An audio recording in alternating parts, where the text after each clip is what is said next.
I cannot tell you when it all began. I have always been plagued by sleep paralysis. I have somewhat learned to deal with it, to recognize it for what it is, and wait it out. Always begins with the need to yawn or speak, but my mouth is shut tight. I then try to bolt upright, but my arms and body are clamped down to the bed. Sometimes my eyes are open. Sometimes I see things. Seeing things is always frightening. Tall, inhuman shadows that glare at me, grinning, slender, clawed hands stretching until I fully wake up. Then there are the times when I awake underneath my bed sheets. I feel the weight of the things as they kneel on my chest atop the sheets, pinning me down until I fully wake up and can move again. This is normal sleep paralysis. I have read that people from around the world have similar experiences. The horrific sights, the pressure on the chest of the victim, it's all in the mind of the sleeper, all a more intense version of a nightmare. Although terrifying, I have learned to deal with them. The only thing is, I couldn't find anything written about voices. The things talk to me. Doors are made for opening. When they whisper to me, it's all they say. I never thought too much about it. They were just my nightmares. In hindsight, I wish I had paid more attention to the things. They did not always kneel on me. They did not always talk to me.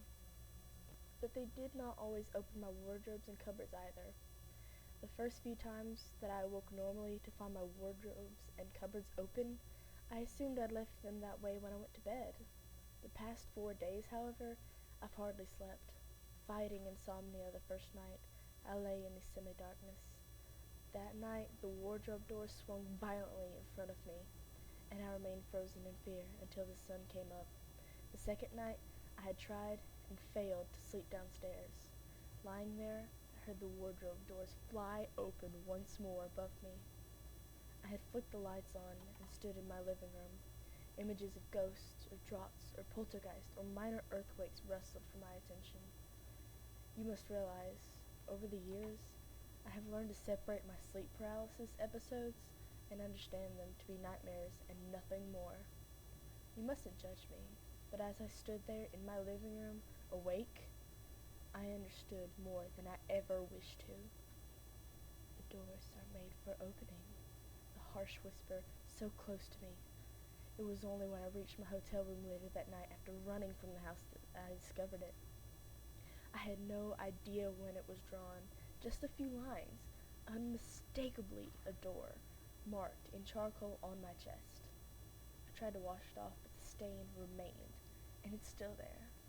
I have been in the hotel room for 2 days now, always with the lights on, and always awake, except whenever it was I must have succumbed to exhaustion and fallen asleep.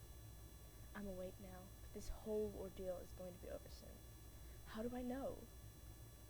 Because I can't scream, because I can't move my body, because the grinning things with clawed hands are looming over me, whispering to